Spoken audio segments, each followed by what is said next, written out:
সহজ, রাসূলের দেখানো পথ। ইমাম আবু হানিফা রাদিয়াল্লাহু আনহু, আল্লাহ তাকে শান্তিতে রাখুন, তিনি নতুন করে হানাফি মাযহাব বলে কিছু চালু করেননি। ইমাম মালিকি মাযহাব নামে নতুন কিছু চালু করেননি। ইমাম শাফি নতুন করে শাফি মাযহাব চালু করেননি তিনি। ইমাম আহমদ ইবনে হাম্বল, তিনি হাম্বলি মাযহাব নামে নতুন কিছু চালু করেননি। তারা সবাই নবীজির মাযহাব অনুসরণ করেছেন। খ্রিস্টানদের মধ্যে এরকম একটা ভুল ধারণা আছে, যীশু খ্রিস্ট খ্রিস্টান ধর্ম প্রচার করতে আসেননি, তিনি এসেছিলেন ইসলাম প্রচার করতে। একইভাবে এই চারজন ইমামের সবাই এসেছিলেন আমাদের জ্ঞান দিতে, আল্লাহ এবং রাসূলের বিভিন্ন নির্দেশের ব্যাখ্যা দিতে। তারা নবীজি সাল্লাল্লাহু আলাইহি ওয়াসাল্লামের মাযহাব ছাড়া অন্য কোনো মাযহাবে ছিলেন না। আল্লাহ পবিত্র কোরআনে বলেছেন, সূরা নিসার 59 নম্বর আয়াতে উল্লেখ করা হয়েছে, আতিউল্লাহ ওয়া আতিউর রাসূল, আল্লাহকে মানো এবং তার রাসূলকে মানো। এবং যারা তোমাদের মধ্যে ক্ষমতার অধিকারী, যারা বিভিন্ন ক্ষমতার অধিকারী এবং জ্ঞানের অধিকারী, আপনারা মানবেন আল্লাহ এবং তার রাসূলকে। এরপরে আল্লাহ বলেছেন, তোমাদের মধ্যে যারা ক্ষমতার অধিকারী, যারা জ্ঞানের অধিকারী। তবে আয়াতটা এখানে শেষ হয়ে যায়নি, এখানে আরো বলা হয়েছে, যদি তাদের মতভেদ থাকে আল্লাহ এবং রাসূলের কাছে ফিরে যাও। তাহলে যাদের জ্ঞান আছে, ইমাম শাফি, ইমাম আহমদ ইবনে হাম্বল, ইমাম মালিক, ইমাম আবু হানিফা, আল্লাহ তাদের শান্তিতে রাখুন সবাইকে, তাদের মতভেদ থাকলে আল্লাহ এবং রাসূলের কাছে ফিরে যাবেন।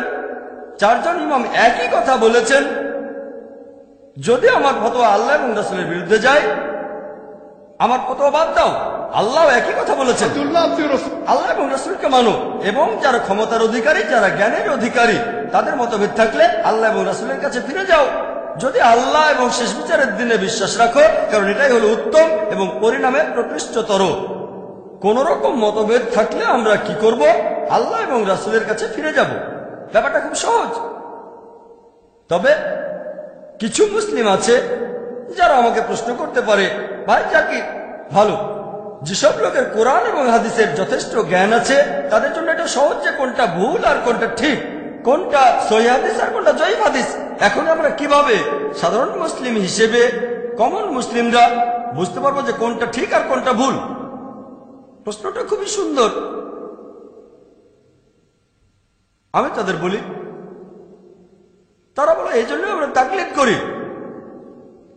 তখন তাদের বলি, এই তাকলিদ শব্দটার অর্থ কি? তাকলিদ মানে, দেখেন, কোন ইমামের কথাগুলো অনুসরণ করলে সেটাকে তাকলিদ বলা হয় না, হবেন মুকাল্লিদ।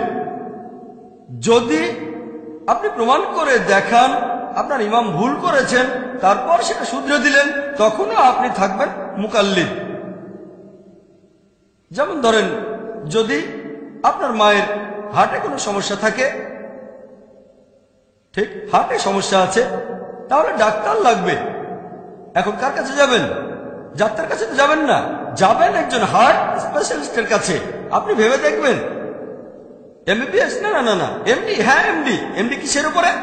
ব্রেনের উপর? না না না না, হার্ট। ঠিক আছে, তাহলে ডাক্তারের কাছে যাওয়ার আগে রিসার্চ করবেন আপনি সেই ডাক্তারের ডিগ্রিটা দেখবেন। এমবিবিএস? না না না। এমডি? হ্যাঁ। কিসের উপরে এমডি? গাইনোকোলজি? না না না। কিডনি? না না না। ব্রেন? না না না। কার্ডিওলজি? হ্যাঁ ঠিক আছে। ডিএম? আরো উপরে এমডি অব মেডিসিন, তার চেয়ে বড় ডাক্তার হচ্ছে ডিএম। আগে রিসার্চ করে তারপরে ডাক্তারের কাছে যান। যে কোনো ডাক্তারকে তো দেখাবেন না। যদি রাস্তায় কেউ বলে আপনার মায়ের হার্টের সমস্যা, একটা কাজ করেন, আপনি কি সেটা করবেন? তার কথা শুনবেন না, আপনি রিসার্চ করবেন। একইভাবে তৃতীয় ক্যাটাগরি, আল্লাহ এবং তার রাসূলকে মানো। তৃতীয় ক্যাটাগরি হলো তোমাদের মধ্যে যাদের জ্ঞান আছে অথবা যারা হলো ক্ষমতার অধিকারী। আপনি রিসার্চ করবেন। একজন বিশেষজ্ঞ কোনো মত দিলে সেটা ঠিক হতে পারে, ভুলও হতে পারে, আপনি সব চেক করতে পারবেন না। ধরেন 10 জন বিশেষজ্ঞের মত শুনলেন, আপনি বললেন যে প্রথম বিশেষজ্ঞ প্রায় 30-40টা রেফারেন্স দিয়েছেন, আমি 20টা চেক করে দেখেছি, 20টাই কোরআন এবং সহিহ হাদিসে, তাহলে 21 নম্বরটা চেক করতে হবে না। এরপর তৃতীয় বিশেষজ্ঞকে দেখলেন, তারটা হলো মিক্সচার, কিছু আছে সহিহ হাদিস আর কিছু জয়ীফ হাদিস। তৃতীয় বিশেষজ্ঞ, তার বলা বেশিরভাগ কথাই হচ্ছে ভিত্তিহীন, সেখানে কোনো সহিহ হাদিস নেই। বুখারী, সহিহ বুখারী খোলেন, 7000-এরও বেশি হাদিস আছে, একটা সাথেও মিলে না। তাহলে অনেক বিশেষজ্ঞ আছেন, আপনি চেক করে দেখবেন।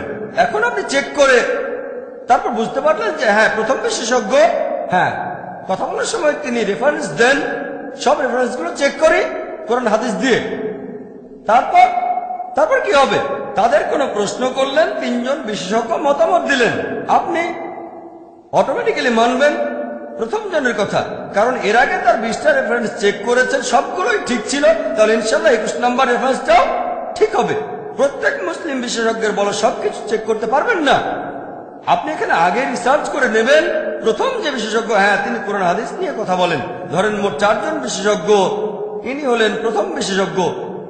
এরপর দ্বিতীয় বিশেষজ্ঞ যা বলেছেন তার কিছু সঠিক কিছু বেঠিক। এরপর তৃতীয় যে বিশেষজ্ঞ, বেশিরভাগই ভুল। তাহলে আপনি রিসার্চ করে বোঝার চেষ্টা করবেন যে কেমন বিশেষজ্ঞ।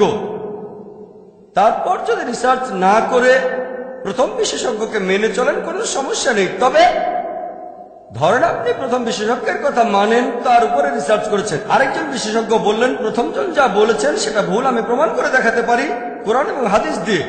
প্রমাণটা চেক করেন, যদি প্রমাণ ভুল হয় তাকে বাতিল করেন, প্রথমজনকে মেনে চলেন।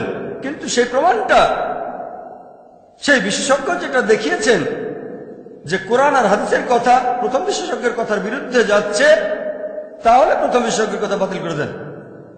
এখানে আরেকটা উদাহরণ দেই। যেমন ধরেন আমি যখন কিছু শুনি, আমি যেটা বলি লেকচারের আগে আমি রিসার্চ করি, কিন্তু আমার মাথার ভেতরে আরো অনেক তথ্য আছে, অনেক ইনফরমেশন আছে যেগুলো চেক করা হয়নি। তারপরও ক্যাটাগরি করি। যেমন ধরেন যদি আমি শেখ নাসিরুদ্দিন আলবানীর কোনো মতামত শুনি, মাশাআল্লাহ তিনি কিছুদিন আগে মারা গেছেন, আমার মতে তিনি বর্তমান সময়ের অন্যতম সেরা মুহাদ্দিস ছিলেন। তাই তিনি যা বলেছেন আমি সেগুলো অনুসরণ করি, কারণ আমি চেক করে দেখেছি তিনি মাশাআল্লাহ কোরআন হাদিস অনুযায়ী কথা বলতেন।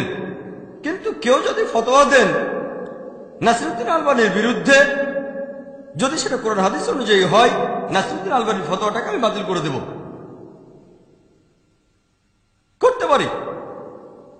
তবে আমি জানি যে প্রত্যেক মানুষই ভুল করতে পারে। ইমাম শাফি ভুল করেছেন, ইমাম আবু হানিফা ভুল করেছেন, ইমাম আহমদ ইবনে হাম্বল, ইমাম মালিকও ভুল করেছেন। তাহলে নাসিরুদ্দিন আলবানী ভুল করতে পারেন? তবে সেই বিশেষজ্ঞদের একজন যারা কোরআন হাদিস অনুযায়ী কথা বলেন, তাহলে যদি কেউ ফতোয়া দেন এখানকার স্থানীয় লোক আর নাসিরুদ্দিন আলবানী, আমি আলবানীর কথাটাই মানবো যদি হাতে সময় থাকে।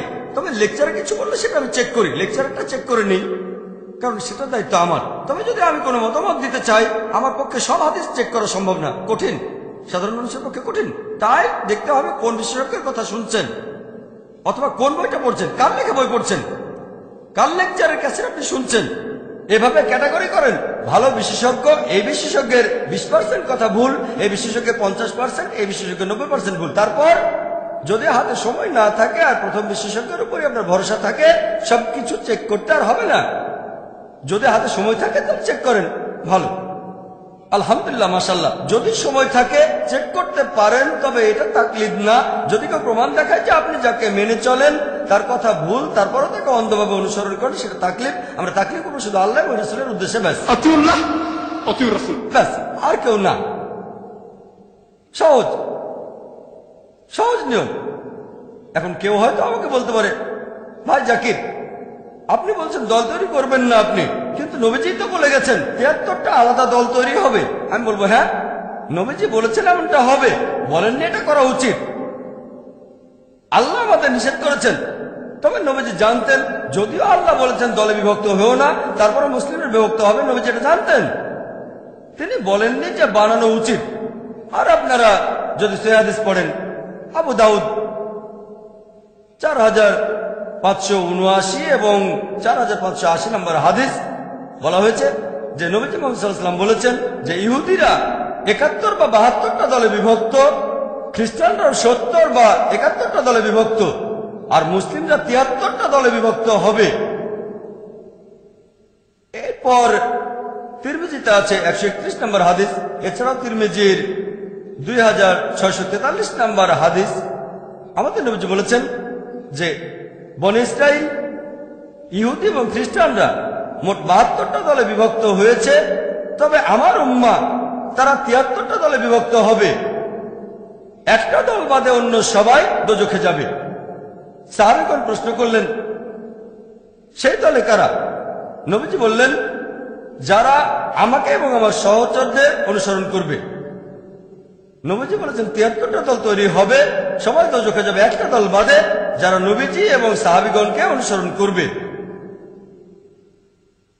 আরেকটা হাদিস আছে সহিহ বুখারীতে 3 নম্বর খণ্ড 2652 নম্বর হাদিস। নবীজি বলেছেন, সবচেয়ে সেরা মানুষ হলো যারা আমার সময়টাতে ছিল, তার মানে সাহাবীগণ। এরপরে পরবর্তী প্রজন্ম, আর তারপরে তার পরের প্রজন্ম। নবীজি বলেছেন সবচেয়ে সেরা হলো তারা যারা আমার প্রজন্মে ছিল, সাহাবীগণ, তারপরে পরবর্তী প্রজন্ম অর্থাৎ তাবেইন, এরপরে তারপরের প্রজন্ম, তাবে তাবেইন, শেষ। তাহলে আমরা যদি কিছু গ্রহণ করি সেটা নেব আমাদের নবীজির প্রজন্ম থেকে, মানে সাহাবীগণ, পরবর্তী প্রজন্ম তাবেইন, এরপরে তাবে তাবেইন, শেষ। এই 3 প্রজন্ম, এনাদেরকে বলা হয় সালাফিস সালেহিন, অর্থাৎ ন্যায়নিষ্ঠ পূর্বপুরুষ অথবা ন্যায়নিষ্ঠ পূর্ববর্তীগণ। সালাফ মানে পূর্বপুরুষ, পূর্ববর্তী। তাহলে শরিয়ার মধ্যে, ইসলামিক শরিয়ায় সবচেয়ে গুরুত্বপূর্ণ ক্যাটাগরি মোট 4টা। এর মধ্যে সবচেয়ে গুরুত্বপূর্ণ পবিত্র কোরআন, আল্লাহ তাআলার কালাম। যদি কোনো কিছু খোঁজেন আর কোরআনে না পান, তাহলে পরের উৎসে চলে যাবেন, সেটা হচ্ছে হাদিস, সহিহ হাদিস, আমাদের নবীজির হাদিস। হাদিসগুলোর মধ্যে নবীজি যে নির্দেশগুলো দিয়েছেন সেগুলোর গুরুত্ব তার কাজের চেয়ে বেশি। যদি নবীজির কথা আর কাজে পার্থক্য থাকে, কথার গুরুত্ব বেশি। তৃতীয় উৎস সেটা সাহাবীগণ, ইজমা। 3টা প্রজন্ম, সাহাবীগণ, তাবেইন, তাবে তাবেইন, ইজমা। সাহাবীগণের কয়েকজনের মতামত সেটা একজনের মতামতের চেয়ে বেশি গুরুত্ব পাবে। তারপর তাবেইন, তাবে তাবেইন। আর একেবারে শেষ উৎস হলো কিয়াস। যদি প্রথম 3টা উৎস থেকে কিছু না পান, কোরআনে পেলেন না, হাদিসে পেলেন না, তারপরে এই 3টা প্রজন্মের জীবন কাহিনীতেও কিছু পেলেন না, তখন ব্যবহার করবেন কিয়াস, সাদৃশ্য দেখে অনুমান করা। إن في خلق السماوات والأرض واختلاف الليل والنهار والفلك التي تجري في البحر بما ينفع الناس وما أنزل الله من السماء من ماء فأحيا به الأرض بعد موتها وبث فيها من كل دابة